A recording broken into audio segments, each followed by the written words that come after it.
Assalamualaikum warahmatullahi wabarakatuh. Dan salam sejahtera. Alhamdulillahillazi arsala rasulahu bil huda wa dinil haqq liyuzhirahu ala ad-din kullih wa kafa billahi syahida. Wa usalli wa usallimu ala rasulihil karim wa ala alihi wa sahbihi ajma'in. Yang berbahagia Saudara Aminuddin Harun, Menteri Besar Negeri Sembilan, Saudara Anthony Loke, Menteri Pengangkutan, Saudara Tan Sri Zuki selaku KSN, Dr. Zulkifli selaku KPPA, Saudara Kerajaan Negeri, ahli Majlis Mesyuarat Kerajaan Negeri, saudara-saudara yang saya muliakan. Alhamdulillah, kita syukur kepada Allah SWT dapat bersama. Dan sebagai mukadimah kita dengar tadi penjelasan Saudara Aminuddin selaku Menteri Besar tahap pencapaian kerajaan negeri, dan saya turut merasa bangga kerana pencapaian ini berhasil melalui komitmen, kesungguhan, pengorbanan, kesetiaan rakan-rakan penjawat awam Negeri Sembilan. Saya ucap terima kasih.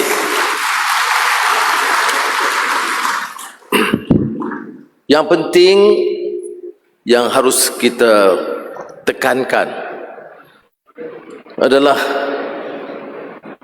kemuafakatan dan komitmen kita. Untuk apa kita berkhidmat? Tentu menjalankan tugas dan amanah. Sebab itu dalam negara Malaysia Madani ini, saya tekankan semula supaya dari pimpinan dari atas hingga ke bawah menganggap ini satu tanggungjawab yang tidak boleh dimungkiri dan dikhianati. Kejayaan yang kita capai seperti mana juga di negeri, kalau di persekutuan, ialah kerana komitmen rakan-rakan saya. Di dalam Jemaah Menteri, kita ada Saudara Anthony Loke, kita ada Saudara Datuk Muhammad Hassan yang telah memberikan dukungan yang padu, pandangan, memperkukuh kekuatan kita, melakar dasar dan menjalankan tugas. Saudara Anthony Loke umpamanya dalam bidang pengangkutan, kita melihat di antara Menteri Pengangkutan yang paling aktif turun dan terjun ke bawah memperbaiki kemudahan-kemudahan, ya. Dan kita lihat tiap minggu ada sahaja langkah-langkah perbaikan dengan kerjasama dan dukungan penuh daripada kementerian beliau, ya. Menteri Pertahanan Datuk Hassan baru-baru ini kebuka kepada saya.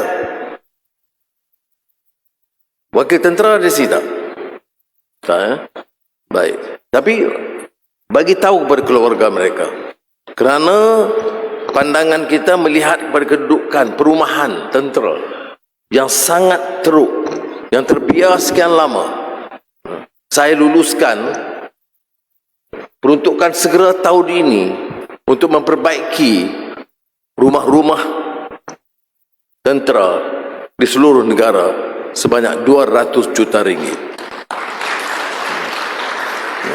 Dan esok saya akan umumkan peruntukan tambahan untuk rumah polis. Sebelum ini kita umumkan sekolah-sekolah daif, sekolah-sekolah yang rosak tandasnya, ya, sekolah anak-anak kita, klinik-klinik kesihatan yang terbiar sekian lama. Dan hal ini semua boleh kita laksanakan dengan syarat kita uruskan. Yang pertama, mesti jaga amanah dan jangan khianati amanah ini. Jangan guna kuasa selaku Perdana Menteri atau Menteri Kewangan atau Menteri Besar atau Menteri untuk mengauk kekayaan. Dan ini walaupun ramai orang tidak senang, saya tekankan, baik untuk orang politik atau penjawat awam, kalau tidak dapat betulkan, negara kita tidak mungkin selamat. Negara ini kaya hasil mahsulnya. Negara ini telah pernah mencatat satu keadaan yang jauh lebih baik, walaupun tidak sepenuhnya cemerlang, tetapi merosot kerana budaya kita. Siapa yang ada kuasa, siapa jadi Perdana Menteri, maknanya istrinya, anaknya, keluarganya, kroninya itu akan semua akan mendapat habuan berbilion-bilion ringgit. Kalau ada Menteri Kewangan, segala peluang kontrak dan saham itu disakau aja begitu mudah. Ini sudah percayalah. Dan saya minta penjawat awam, seperti mana Tan Sri KCN sedia maklum, saya mohon betul-betul, berilah kerjasama, sokonglah langkah selamatkan negara kita. Kerana apa yang kita nak lakukan ini ialah selamatkan negara kita daripada kecelaruan yang berlaku. Bagaimana kita boleh selamatkan? Menjaga khazanah ini dengan penuh amanah. Tak guna kita pergi simpang siur, bagi pidato, cakap soal selamatkan Melayu, selamatkan Islam, tapi kita izinkan negara ini dipimpin oleh orang-orang yang kerjanya hanya menyakau harta rakyat. Tapi kalau pidatonya nak selamat Melayu, bagaimana yang boleh kita selamatkan kalau pemimpin-pemimpin itu tidak amanah? Islam bagaimana yang kita nak tonjolkan kalau tidak menjadi contoh mengurus negara dengan baik, yang menjadi syuhada ala nas wa yakuna rasulu alaikum syahida. Allah Subhanahu wa taala menjanjikan kepada kita bahawa umat ini adalah umat yang terbaik, khair ummah. Umat yang menjaga keseimbangannya, iman dan ilmu, akal dan kalbu, rohani dan jasmani, duniawi dan ukhrawi. Wa kadzalika ja'alnakum ummatan wasata litakunu syuhada'a 'alan nas wa yakuna ar-rasulu 'alaikum syahida. Jadikan umat ini yang seimbang, a community that can maintain an equilibrium, keseimbangan, menjaga umat, memelihara hubungan dan penghayatan Islam dan umat Islam, menjaga nilai kemanusiaan bagi orang Islam dan bukan Islam, menjaga hak haiwan dan tumbuh-tumbuhan dan bukit bukau, tidak ada gerodok sesuka hati sehingga menyebabkan kebanjiran, mempertahankan equilibrium between man and nature. Ini yang kita sebut ummatan wasata, yang pernah dikupas oleh marhum Syekh Dr. Yusuf Al-Qaradawi. Dan kebetulan anak-anak dia akan datang menyerahkan beberapa khazanah daripada marhum Syekh kepada saya minggu depan, sebagai tanda ingatan beliau terhadap persahabatan keluarga. Itu tak apa. Yang saya nak sebutkan sini umat, kalau betul kita buat. Jadi bukan pada slogannya, bukan pada jeritan hidup Melayunya, ataupun pelaksanaan Islam yang dibicarakan, kemudian penuh dengan fitnah dan maki hamun. Sebab itu saya kata ke Saudara Aminuddin, baik pengantar begitu. Jadi penjawat awam Negeri Sembilan tahu apa yang dilakukan, tahu bagaimana negeri ini mengurus keuangannya. Dan kalau ada lebihan, pulang kepada rakyat. Dan kalau betul, beri bonus kepada penjawat awam yang bertukus lumus bekerja. Ya. Tetapi syaratnya urus dengan baik. Tetapi kalau pimpinannya itu kerjanya memunggah kekayaan, tak dapat pulangan. Jadi ini yang disebut ummatan wasata. Dan kalau ini berlaku, bukan kepetahan pengucapannya, bukan janji dan slogan, tetapi disebut litakunu syuhada'a 'alan nas, karena amalnya itulah yang menjadi saksi, contoh kepada umat manusia lainnya.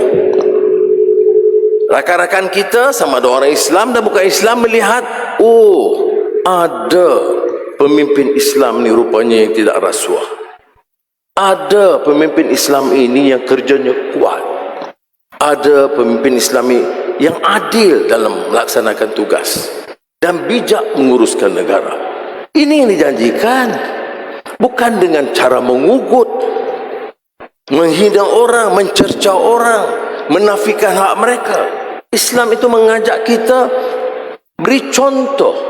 Rasulullah SAW itu sendiri pun, laqad kana lakum fi rasulillahi uswatun hasanah, contoh terbaik bagi kita. Contoh dalam amalannya, bukan contoh fitnahnya, bukan contoh bangkit hamunnya, bukan contoh marah tanpa arah. Contoh dalam amalannya, melaksanakan tugas dengan baik, adil kepada Islam, adil kepada manusia, adil kepada haiwan, adil kepada persekitaran, adil kepada bumi. Barulah syuhada'a 'alan nas wa yakunar rasulu 'alaikum syahida. Jadi saudara, saya gunakan ini sebagai pengantar dan mukadimahnya untuk memahami bahawa dalam mengurus negara ini kita tidak boleh lari daripada prinsip ini. Saya bicara Quran, saya bicarakan komitmen Islam, dan di antara pemimpin-pemimpin bersama saya termasuk Anthony Locke. Tak ada, bagi saya tak ada rasa janggal. Kerana yang saya bicarakan, yang saya yakin. Tapi tidak adil untuk orang menghukum. Kata saya ini sudah meninggalkan Islam dan sekular dan liberal kerana berkawan dengan DAP. Saya baru bisik kepada saudara Anthony Locke, petang ini ada majlis Hari Peneroka Felda. Dan memang 6 bulan yang lalu ni saya diam tentang Felda, walaupun saya bertanggungjawab tentang Felda. Ada sebabnya. Saya nak teliti betul apa masalah dia. Mengapa orang Felda ini merasa kecewa? Apa masalah pengurusannya? Mengapa hutang terlalu tinggi? Saya kaji itu semua, dan petang ini saya berdepan dengan mereka. Dan saya katakan, sedaya upaya saya akan teruskan memberikan pembelaan yang wajar, dan ini akan saya umumkan petang ini insyaAllah. Ya. Almarhum Tun Abdul Razak mula meminjam dari Bank Dunia, tetapi pinjamannya itu untuk buka Felda, untuk bangun sekolah-sekolah luar bandar. Sebab zaman Inggeris dulu sekolah luar bandar itu hanya sekolah rendah. Sekolah Melayu, sekolah kebangsaan itu sekolah Melayu pada masa itu hanya sekolah rendah. Tak ada sekolah menengah, hanya di bandar.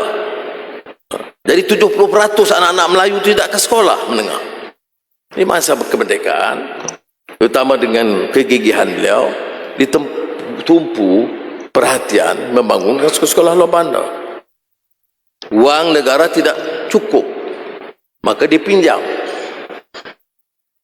Kalau pinjamnya buka sekolah, pinjamnya untuk bina universiti, pinjamnya untuk buka Felda, itu diharuskan.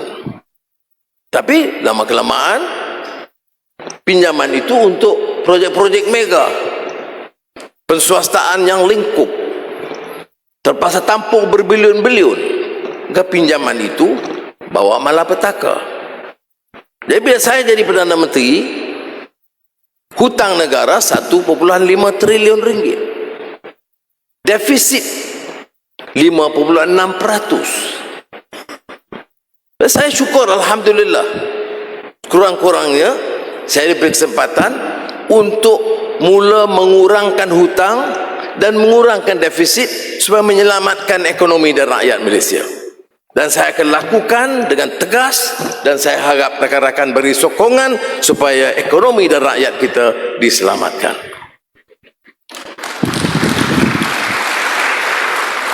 Dan ini saya lakukan dengan dalam kerajaan perpaduan, dan tentunya kerajaan perpaduan itu tidak hanya kukuh dengan Pakatan Harapan, dia kukuh di Semenanjung ini dengan UMNO dan Barisan Nasional. yang kita pernah berentap sekian lama. Jadi ada orang tanya, tiap kali saya jumpa Datuk Seri Zahid, wah, kalau pidato dia dulu atau saya dulu. Tetapi mengapa kita bekerjasama untuk perkukuhkan? Untuk guna kekuatan kita, saya Perdana Menteri, dia Timbalan Perdana Menteri, dan Perdana Menteri satu lagi daripada GPS, untuk sama-sama pakat untuk sakau? Tidak. Kekuatan ini perlu,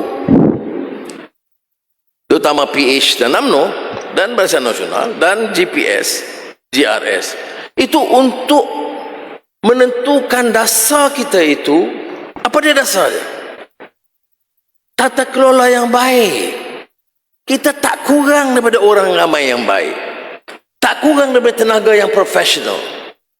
Saya bangga 7 bulan lebih dalam kerajaan dengan kerjasama yang padu oleh pimpinan penjawat awam. Saya alhamdulillah syukur kerana saya ada pasukan di bawah Tan Sri KSN yang bekerja dengan begitu bersungguh-sungguh. Mudah bicara, ya. Ada pandangan, kalau dia rasa nak dibetulkan, dia jumpa saya. Saya tak fikir ini sesuai. Saya tak ada masalah begitu. Tapi untuk apa? Untuk pastikan tata kelola baik. Orang kata Anwar keras sangat terhadap rasuah. Tak, tiap pidato bercakap soal rasuah. Sebab rasuah ini telah menular. Yang hilang dia puluh-puluh bilion ringgit, dan yang curi begitu banyak itu selamat semua. Mana boleh negara diurus kalau kita selamatkan orang yang duk sakau bilion-bilion? Saudara nak dapat bonus tahun pun kena bertepuk bergeming kuat, ya. Jadi saya tidak fikir saya mau pimpin negara yang mengizinkan kerja begini. Tak apa, saya sanggup. Kalau ada sekarang bangkit kelompok-kelompok penjakau ini berpakat sekarang yang punya berbilion-bilion ringgit guna uang untuk menjatuhkan saya, silakan. Saya lawan, tetap lawan. Ya. Apa yang kita buat? Ya betul, saya tak ambil gaji. Itu pun dipermainkan. Saya tak ambil gaji karena saya tak sanggup. Ada kesenangan ini setelah berjuang sekian lama, masuk keluar penjara, diaib, dihina, dipukul, kemudian boleh jadi Perdana Menteri, bangga dengan segala kemewahan saya. Saya tidak ambil kerana saya ada conscience, hati nurani, mengetuk hati nurani saya mengatakan, tak apalah, orang tengah susah, selamatkan ekonomi. Besok bila ekonomi baik, ambillah gaji. Sekarang ini saya bincang dengan Azizah anak-anak, kita tunjuk contoh bahawa kalau jadi pemimpin boleh kita bertahan. Apa susah? Cater ada, pengawal ada, rumah ada, cukuplah. Tapi tumpu perhatian, bekerja sekuat mungkin. Sebab itu saya kata tata kelola ini kena perlu. Orang marah, ada yang marah betul sebab tindakan-tindakan rasuah. Saya tidak mengarahkan ambil tindakan kepada sesiapa.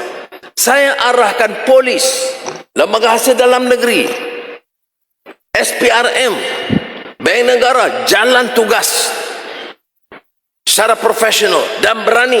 Tidak peduli apa pangkat dia, apa kedudukan dia, apa kekayaan dia. Kalau salah, tangkap dan dakwa dia. Baru boleh kita katakan negara ini negara berdaulat dan merdeka. Ini kalau dia itu tun, cakaplah apapun, rompaklah bagaimanapun, ya tun. Kalau dia Tan Sri, boleh. Ini yang kalau nak marah, saya marah bagaimana sudah. Kalau tak diperbaiki hal ini, tata kelola tidak terurus.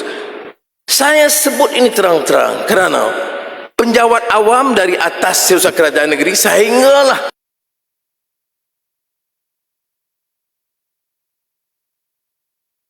dilakukan oleh. Apakah mudah? Tidak mudah.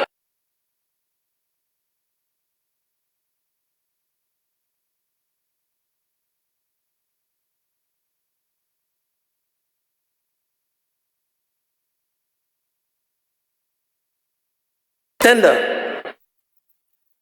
macam 15 bilion. Bila 8 bilion. Selamat 1,8 bilion untuk apa? Selesaikan banjir Johor 800 juta. Saya buat amalan lama 1,8 bilion. Faham, jangan hanya dengar.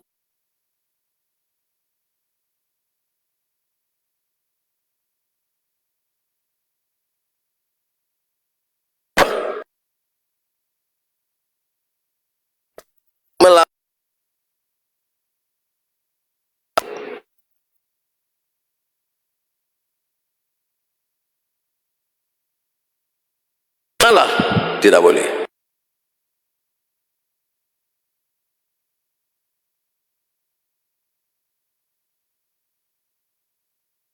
Kan negara kita dalam landasan yang betul.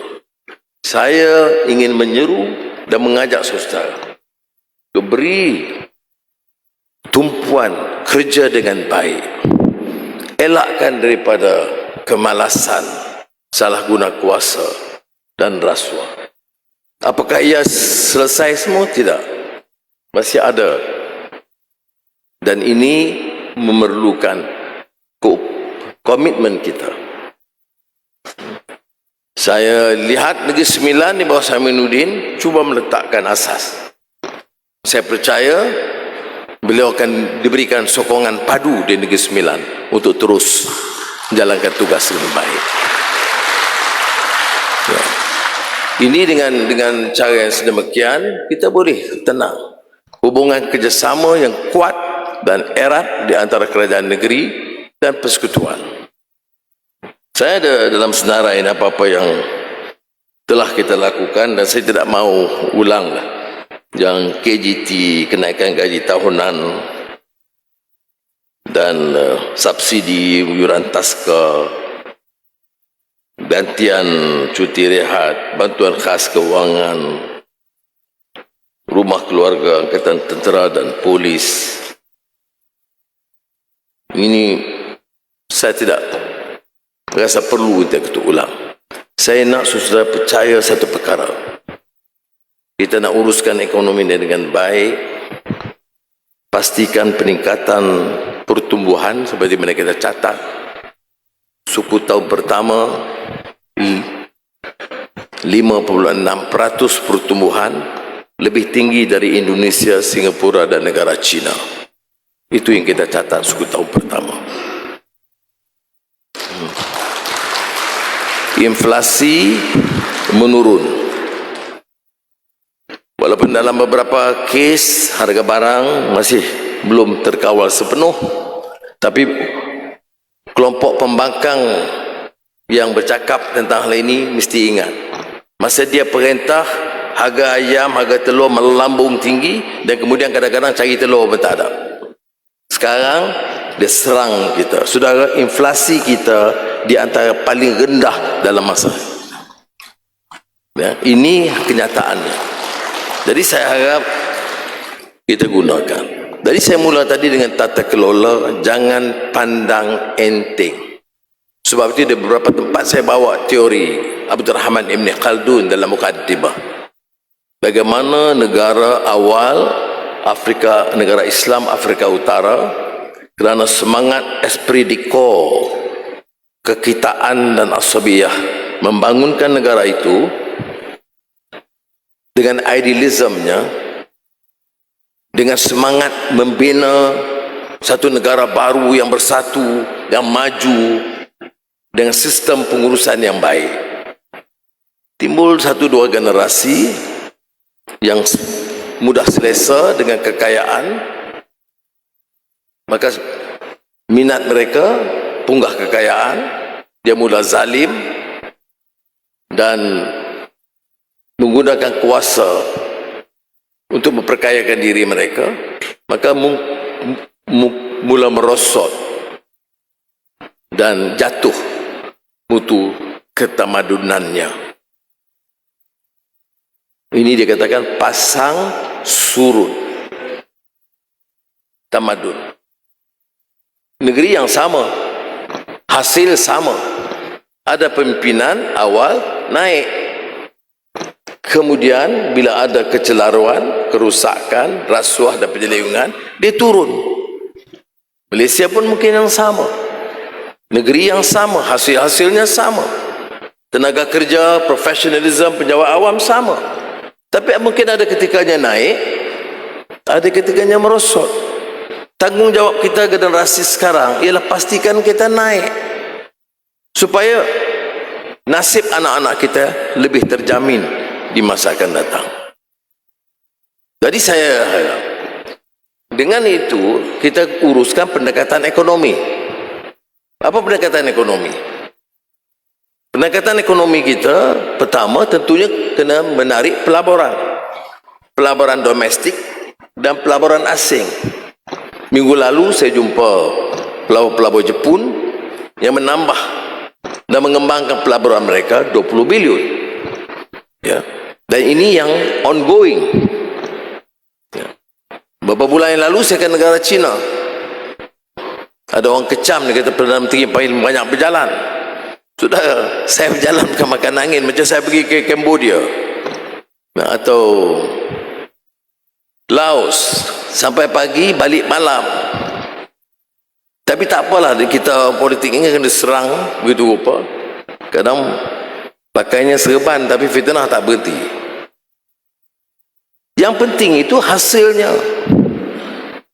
Pelaburan negara China ke Malaysia, selain dari Jepun saya sebut tadi, itu paling tinggi dalam sejarah, 170 bilion ringgit.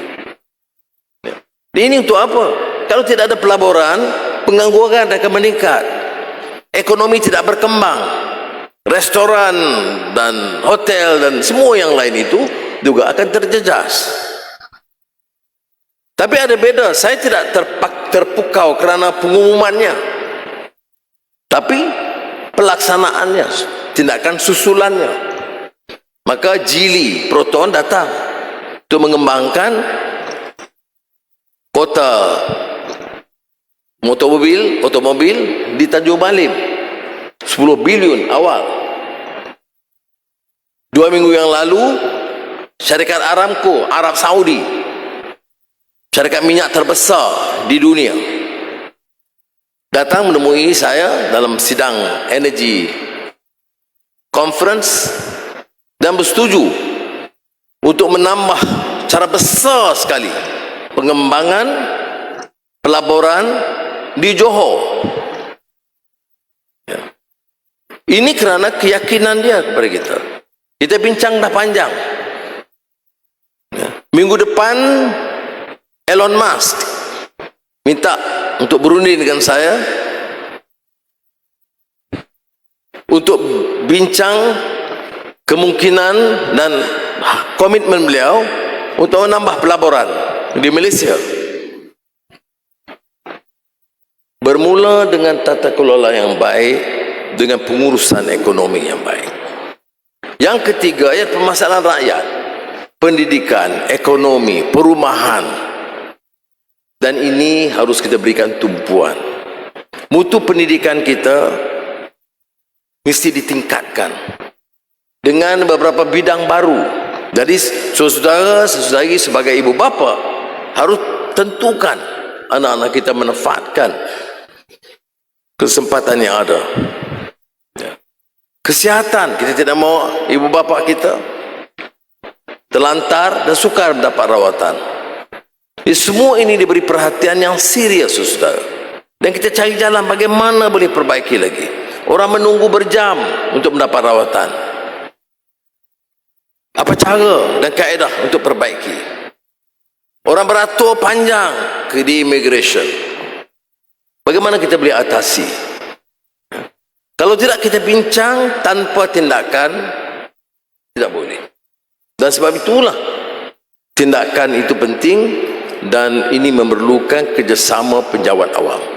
Dan saya telah umumkan, walaupun kita bagi bonus, kita bagi tambahan, kita bagi suntikan, apa saja yang perlu. Ya. Tetapi saudara percayalah, Kalau tak pelaburan itu datang seperti mana yang kita pertahankan sekarang, hasil negara bertambah, hutang-hutang lama dan lapuk kita selesaikan, termasuk Felda yang saya akan umumkan petang ini. Sebaik saja ekonomi kita dalam setahun ini bertambah baik, saya akan berikan keutamaan supaya upah dan gaji penjawat awam itu setimpal dengan kerja mereka.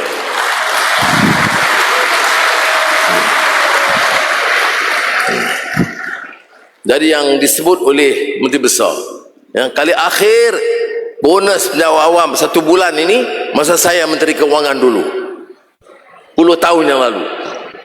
Cita-cita saya sebaik ekonomi kita baik, kerana sebenarnya upah penjawat awam ni rendah. Ya, saya teliti dengan KSN dan KPPA, tengok upah dia tak setimpal, dan kerjanya kadang-kadang dia kerja ada yang overtime, ada tak ada overtime, tapi dia kerja kalau terdesak kerajaannya, keperluannya. Jadi sepatutnya bagi saya sebagai bapa dalam kerajaan ni, ya, akan bagi. Kalau tanya mengapa tidak bagi tahun lalu, kerana saya ambil alih bulan November, bulan Disember, Januari nak kena bentang belanjawan, dan saya dapati hutang 1.5 triliun ringgit. Defisit, mana defisit? Artinya pendapatan kita kurang daripada keperluan perbelanjaan. Jadi untuk tahun ini, untuk tahun lalu, itu saja. Tetapi kalau rekod kita seperti mana kita lihat sekarang, dengan pelaburan yang agak lebih pantas dan laju, saya bagi jaminan insya-Allah, ya, dengan kerajaan perpaduan yang ada di Negeri Sembilan dan Kerajaan Persekutuan, saya percaya insya-Allah kita boleh pertama mengkaji semula skim perkhidmatan penjawat awam. Paling akhir KPPA kata 2013, ya, atau dah 10 tahun tak direview gaji. Jadi tahun ini insya-Allah dalam mesyuarat Jemaah Menteri minggu depan saya akan pastikan kita buat keputusan, kita adakan permukaan.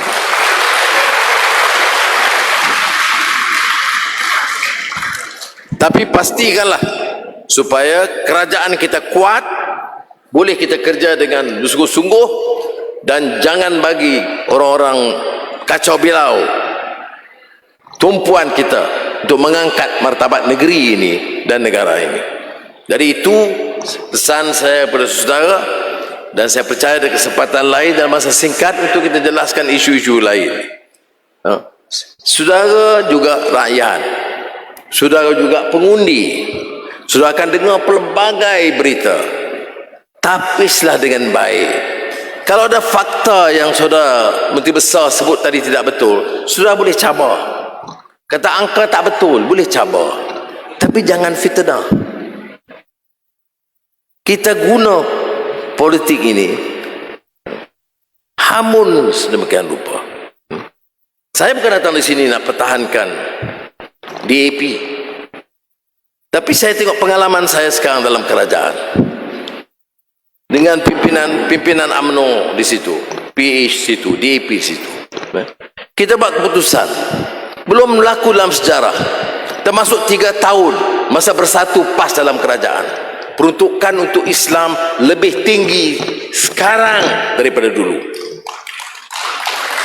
Bantuan untuk sekolah agama rakyat dulu yang dibatalkan sama sekali oleh Tun Mahathir tahun 99, semua sekolah agama rakyat dibatal peruntukan sama sekali, dan sekarang mereka bersama dia, saya memilih untuk berbeza. Kita akan bantu semua sekolah agama rakyat. Jadi bagaimana nak kata kita ni anti Islam? Di mana? Karena saya tak berjubah atau serban? Di mana ya anti Islam? Dan dalam semua langkah ini, termasuk langkah besar menyelamatkan Felda dalam hutang yang besar, saya usulkan kertas saya, pimpinan UMNO solid menyokong, pimpinan DAP yang diketuai oleh Anthony Loke solid menyokong langkah kita menyelamatkan hutang piutang Felda. Jadi mana pengkhianatan DAP ini? pengkhianatannya hanya dalam pengucapan orang yang melahirkan rasa benci dan permusuhan antara kaum. Kalau bawa fakta, saya tanya berulang kali, termasuk di parlimen, beri saya contoh Anwar sebagai Perdana Menteri, di mana saya khianati Islam?